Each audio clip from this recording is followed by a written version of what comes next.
En 2026, le mandat du président Patrice Talon s'achève sur une décennie de mutations profondes qui ont redessiné le visage du Bénin.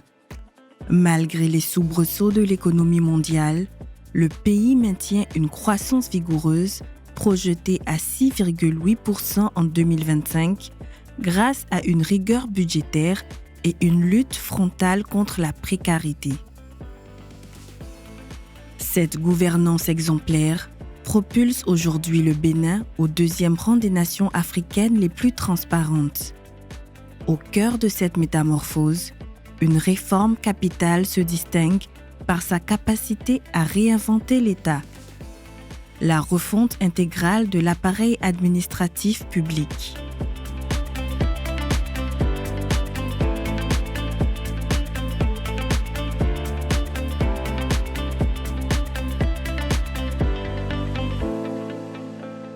Autrefois, l'administration publique béninoise était caractérisée par une dispersion de ses services, souvent logés dans des locaux loués, entraînant des coûts de fonctionnement exorbitants et une efficacité amoindrie. Cette situation, héritée de décennies de pratiques peu orthodoxes, rendait difficile la coordination interministérielle et l'accès des citoyens aux différents services. En 2016, l'État était confronté à un défi majeur, l'optimisation de son cadre de travail. Avant l'avènement du président Patrice Talon, l'administration publique était dispersée dans plusieurs bâtiments loués par l'État, et ce qui faisait que l'État dépensait au moins 10 milliards de francs CFA par an pour ces différents baux.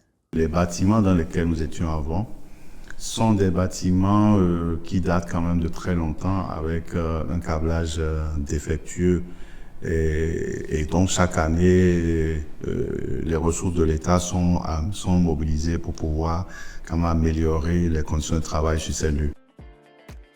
Un vent nouveau souffle aujourd'hui sur l'administration béninoise, un vent de rationalisation, de modernisation et d'espoir. Le chemin parcouru est remarquable. La transformation est le fruit d'une volonté politique forte et d'une vision stratégique claire. Grâce aux réformes du programme d'action du gouvernement PAG 1 et PAG 2, le Bénin est passé d'un système fragmenté et coûteux à une approche structurée et centralisée. La cité ministérielle de Cotonou, achevée, est la première pierre angulaire de cette ambition. La cité ministérielle, c'est 10 bâtiments de type R+5, donc ça fait 6 niveaux par bâtiment. 2 ministères vont exploiter un bâtiment à raison de 3 niveaux par ministère.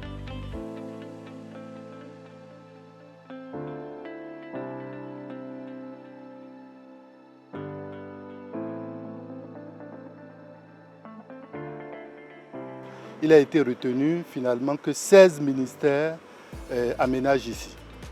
Donc vous avez 16 ministères, à l'exception du ministère de l'économie et des finances, le ministère du développement et de la coordination de l'action gouvernementale, le ministère de l'Intérieur, le ministère de la Défense et le ministère des Affaires étrangères. Dans chaque ministère, nous avons le cabinet, nous avons les salles de réunion du cabinet du ministre, les salles de réunion des directions centrales, et tout est au point aujourd'hui. Les fonctionnaires travaillent agréablement sur ce site.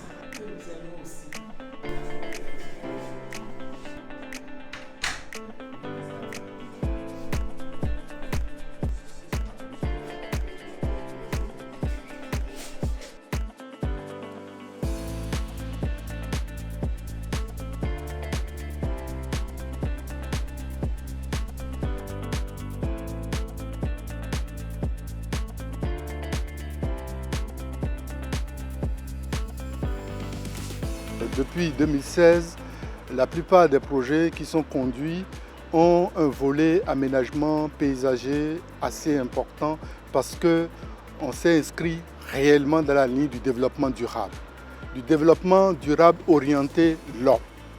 Et donc, en faisant ce choix également, c'est pour offrir le meilleur cadre de vie, les meilleures conditions de travail à nos fonctionnaires. Ceci devrait améliorer leur productivité.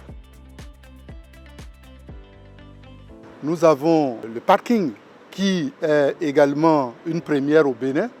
Vous avez un parking en hauteur, donc sur 3 niveaux, rez-de-chaussée plus 2. Ce parking nous permet de prendre environ 500 véhicules. Et le dernier niveau qui sert au food court, qui est un espace réellement qui permet donc d'offrir les commodités, le repas entre midi et 2 au personnel qui travaille ici. Les gens, ils apprécient d'être nommés. Et tous les mets ici d'ailleurs. Ça se passe très bien. On a souvent de l'affluence. Enfin, la première fois que j'ai miqué ici, j'ai dit là, je me connais mon pays. J'étais tellement contente du beau, du cap. En termes de choix d'équipement, c'est les équipements moins consommateurs d'énergie qui ont été retenus. Vous verrez des ampoules LED de dernière génération, mais également avec des systèmes de fonctionnement qui permettent donc d'activer l'éclairage à la présence humaine. Et nous avons également un système de relais où toute l'énergie est soutenue. Quand il y a une coupure d'électricité ici, un groupe prend et toute la cité fonctionne. Et nous avons un système de maintenance, d'exploitation qui permet d'avoir l'interaction nécessaire avec les usagers, ce qui évite tout gaspillage. C'est au moins 10 milliards d'économies par an que l'État aura.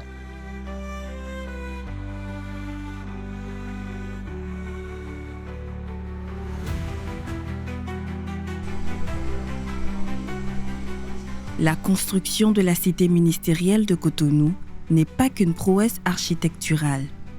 Elle est une bouffée d'oxygène pour les agents, une garantie d'efficacité pour les services et une lueur d'espoir pour l'avenir des citoyens. L'avantage de regrouper ces différentes structures sur le même site est pour faciliter la tâche aux usagers.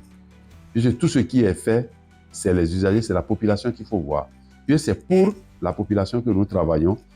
Quelqu'un qui a besoin d'un service d'un ministère, qui vient à la cité ministérielle, n'aura plus à se déplacer à plusieurs endroits avant d'avoir gain de cause. S'il finit avec tel ministère, s'il a besoin d'un autre ministère, il va dans ce ministère-là. Venir ici au niveau de la tour ministérielle, c'est donner un coup de pouce quand même à cette fonction d'agent de l'État, de fonctionnaire de l'État. Parce qu'on dit souvent que le fonctionnaire, on le caricature comme celui qui est dans un lieu délabré, mal entretenu, beaucoup de documents exposés. Cela ne valorise pas la fonction. Et donc, la première des choses, c'est déjà que ça vient valoriser sérieusement la fonction de l'agent, de fonctionnaire de l'État. Mais la deuxième chose aussi, ça crédibilise l'image de nos entités parce que nous avons des partenaires qui viennent et qui, dans les conditions qu'ils te trouvent, dans ces conditions qu'ils te traitent. Aujourd'hui, le gouvernement du président Talon a compris que chaque bureau d'un fonctionnaire est l'image du pays. Oui. Aujourd'hui, nous, les secrétaires généraux, pour qu'on puisse organiser une concertation, c'est une chose très facile et très efficace. Et de plus, on sent l'environnement, il est gai, il est beau, et il inspire la santé pour tous. Les temps que nous perdions en allant de tel ministère à tel autre pour aller faire d'autres réunions au niveau intersectoriel, je pense que tous ces temps-là sont minimisés maintenant et puis c'est bon pour l'ambiance de travail, quoi. Elle est fabuleuse, notre cité ministérielle. Elle nous permet de travailler dans un cadre sain, un cadre propre, hygiénique, et nous donne une certaine paix d'esprit dans le travail que nous faisons. Donc je la trouve merveilleuse, fabuleuse, propre, magnifique. Et nous remercions le chef de l'État.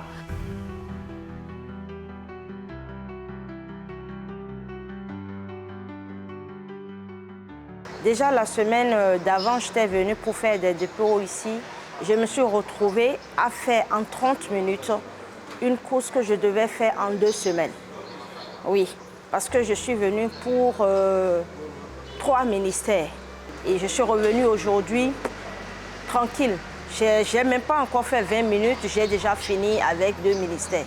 Et là, ça va vite et je suis contente. Dès que tu as besoin d'un document, tu vas d'un ministère à l'autre.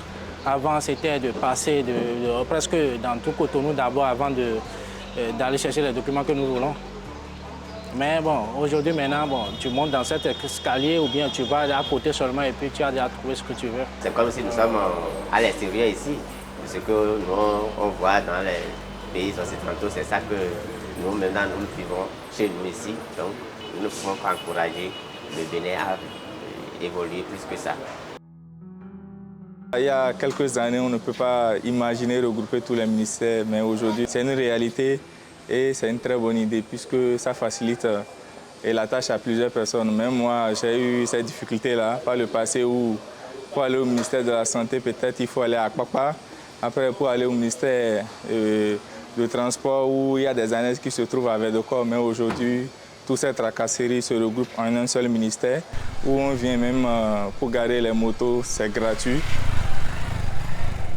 On n'était pas habitué à des décors comme ça, où on vient voir un espace vert, on vient voir un paysage vraiment soigné, où tout est bien dressé, donc c'est joli à voir.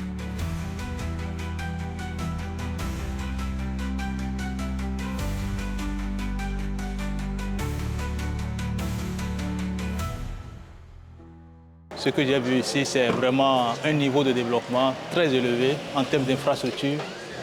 Quand on voit tous les ministères se réunir dans un même endroit, ça facilite le travail collaboratif et ça facilite également les difficultés que les usagers rencontraient quand il s'agissait d'aller se renseigner sur des dossiers. Tout se retrouve au même endroit. Je pense que c'est une initiative louable et formidable. Le cadre est beau et attrayant. Et cela aussi permet une synergie d'action, que ce soit sur le plan économique, sur le plan social, culturel et que sais-je encore. Il faut démultiplier ça sur le terrain, dans tout le pays, pour que le pays soit vraiment un pays émergent et développé. Nous avons besoin de ce genre d'architecture.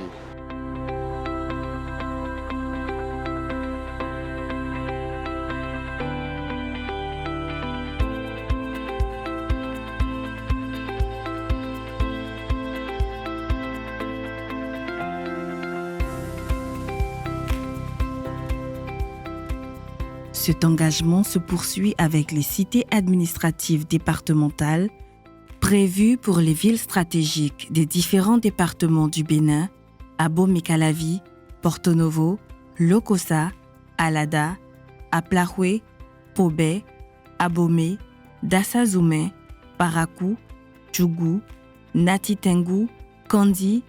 La mise en œuvre de cette réforme est un investissement massif pour une promesse simple. Celle d'une administration moderne, efficace et accessible à tous les citoyens.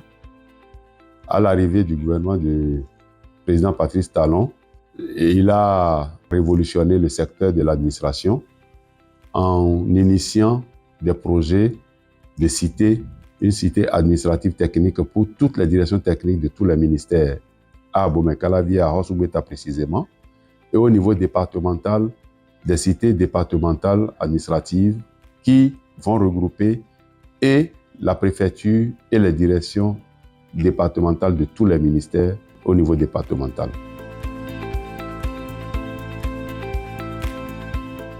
Le projet s'inscrit dans une vision globale de modernisation de l'administration publique béninoise en offrant un cadre de vie adéquat et des équipements modernes aux agents de l'État. En centralisant les services, la cité administrative doit rendre l'accès aux différents services plus rapide et plus simple pour les usagers. L'avantage également de regrouper ces différentes structures sur le même site est pour faciliter la tâche aux usagers. Puisque tout ce qui est fait, c'est les usagers, c'est la population qu'il faut voir. Puisque c'est pour la population que nous travaillons. Quelqu'un qui a besoin d'un service de direction technique, il ira à la cité administrative d'Arosso-Gbeta. Tous les ministères sont représentés là-bas, toutes les directions techniques de tous les ministères sont là-bas. Donc, vous voyez que ça facilite la tâche aux usagers. De la même façon, dans les départements, désormais, le préfet qui est le maître de terre pour l'administration publique dans les départements a tous ses administrés autour de lui en même temps, toutes les directions départementales autour de lui en même temps. Donc la CAD et la conférence administrative départementale qui se fait périodiquement, les gens ne vont plus tellement se déplacer. Il y a des salles de conférences qui sont réalisées sur chaque site. Et ils vont juste se réunir et puis c'est fini. La construction et le fonctionnement de la cité administrative ont également un impact positif sur l'économie locale, notamment en termes de création d'emplois. La cité administrative d'Abomey-Calavi est un exemple concret de ce que représentent les cités administratives départementales. Très avancée, la cité administrative d'Abomey-Calavi s'étend sur un vaste site d'environ 40 hectares. Le projet comprend la construction de plusieurs bâtiments administratifs, notamment 16 bâtiments de type R+3, destinés à accueillir les bureaux des différentes directions techniques et services décentralisés de l'État. Aujourd'hui, nous avons plus de 1200 personnes sur le site afin de respecter la date de livraison prévisionnelle. Nous avons dépassé 50% d'avancement en termes d'exécution. La phase gros œuvre a été achevée à 100% et nous avons entamé la phase finition et les lots archi. Avant même de concevoir cette cité, c'est que nous avons recensé au niveau de tous les ministères de notre pays les différentes directions techniques avec leurs effectifs.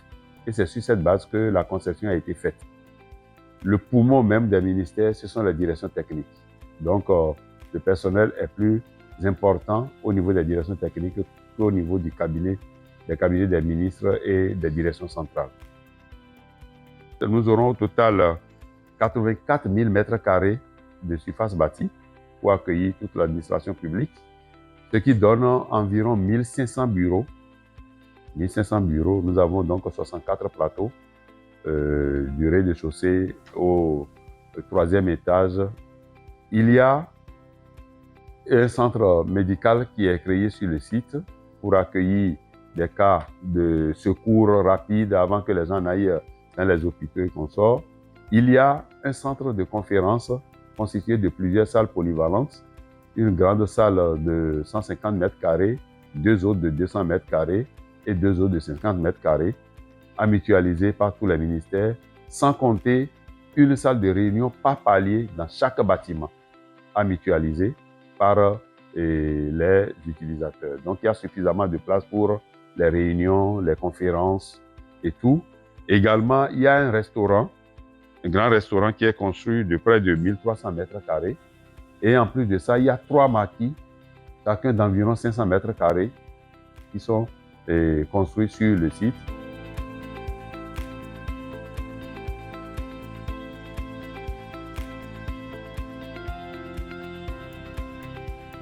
En termes d'aménagement extérieur, il est prévu également des parkings pour motos, pour voitures également, et tout un aménagement paysager. En termes d'avancement, nous sommes aujourd'hui à un taux d'exécution de 62,78% environ. Le gouvernement du président Patrice Talon ne se contente pas des acquis. L'objectif est clair: achever toutes les cités administratives départementales et consolider les gains d'efficience d'ici 2026. Actuellement, nous sommes sur le site d'Abomey, qui est entièrement achevé tel que vous le constatez. Ici, nous avons 2 grands bâtiments, à savoir le bâtiment de type A, que nous voyons ici, le bâtiment R+2, qui va abriter la nouvelle préfecture d'Abomey. Et également un bâtiment de type R+1, un bâtiment de type B, qui va abriter les différentes directions départementales qui sont logées au niveau d'Abomey ici.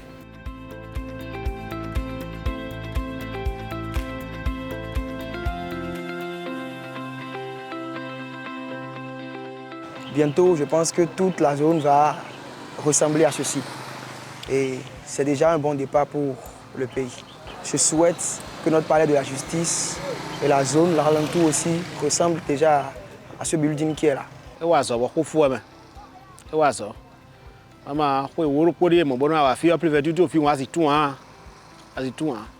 si elle est tribunal de sous pour ça mairie maintenant la sous bon tu n'as bien tout même ton de filer trop on dit tout moi j'aime bien ça va être grave comme il y a prévenir on a dingma on l'a bien et nous quand il y a les voir où quand les voyons elle a envie mettre vle. La composition du site de Dassa Zoumé est telle que nous avons 4 bâtiments de type R+1 affectés aux directions départementales, un bâtiment de type R+2 pour la préfecture, un bâtiment de type R+2 pour le tribunal et 2 résidences, dont l'une pour le préfet et l'autre pour le secrétaire général. Et nous avons également des installations auxiliaires.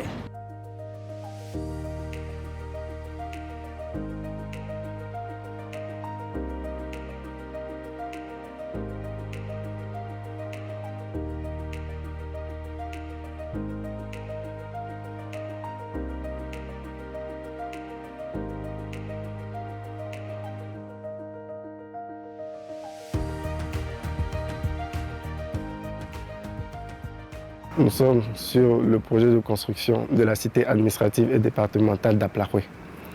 Nous avons le bâtiment destiné à la préfecture, le bâtiment destiné aux directions départementales, les logements du préfet et les logements du secrétaire général. Le projet est construit sur une superficie de 49 908 m² et le taux d'exécution est de 61,5%.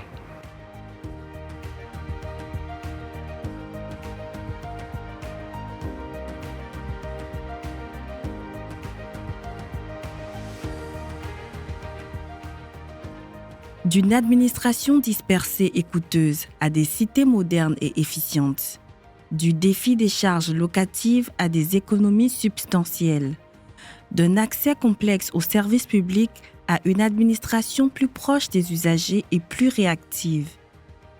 Le Bénin a démontré sa capacité à transformer son appareil étatique. Les cités administratives, couplées aux autres réformes structurantes en matière d'infrastructures de gestion des ressources et de gouvernance, sont devenues aujourd'hui une réalité. C'est le symbole de la dynamique de développement que connaît le pays sous la direction de son Excellence, le président Patrice Talon.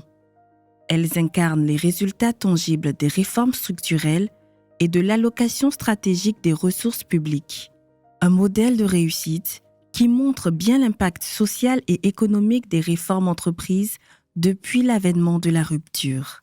L'État est en train de penser à la population et aussi pour alléger la tâche aux fonctionnaires. Comme ça, les maladies vont un peu diminuer aussi. Je l'applaudis, je l'encourage de poursuivre dans ce sens-là.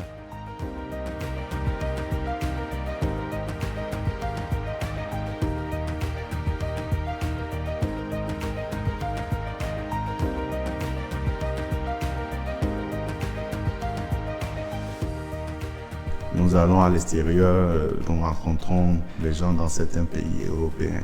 Nous avons vu ces modèles. À chaque fois, nous disons, mais et pourquoi pas au Bénin? Aujourd'hui, nous l'avons. J'appelle vraiment de tous mes voeux que ce soit vraiment élargi et que d'autres fonctions puissent être impactées sérieusement. Les bureaux nous donnent quand même un confort pour travailler. Nous avons aussi moins d'interactions, moins de visites inopinées des concitoyens qui viennent, des gens parfois qui viennent juste vous sonner, peut-être ils s'est trompé et tout. Mais donc, ce dispositif ici, déjà en bas, il y a de l'accueil très professionnel déjà pour ce que nous avons vu jusque-là. Ou dès que vous venez, vous demandez le bureau de quelqu'un, on vous situe directement à l'étage ou au bureau. Donc, c'est une condition qu'il faut renforcer et maintenir dans le temps avec beaucoup plus d'améliorations. Ces premiers bénéficiaires doivent être les tout premiers à sauvegarder ce joyau que nous avons. Donc nous appelons leur attention sur la nécessité d'avoir les comportements éco-citoyens responsables pour entretenir, de par leurs gestes, mais aussi avoir présent à l'esprit tout l'investissement qu'il y a derrière, que nous devons sauvegarder tous pour que dans 10 ans, dans 20 ans, dans 30 ans, quand on arrive, on sente, voilà, c'est les bâtiments qui font la signature et la distinction de notre pays. Je pense que nous allons entretenir ça pour que ça puisse durer longtemps et rester toujours, donner toujours la valeur. On va toujours maintenir cette valeur pendant des années. Nous sommes là pour ça. À travers chaque bâtiment érigé dans nos cités administratives et chaque réforme mise en œuvre, le Bénin consolide non seulement l'efficacité de son État, mais aussi les graines d'un avenir plus juste, plus transparent et prospère pour toute la nation.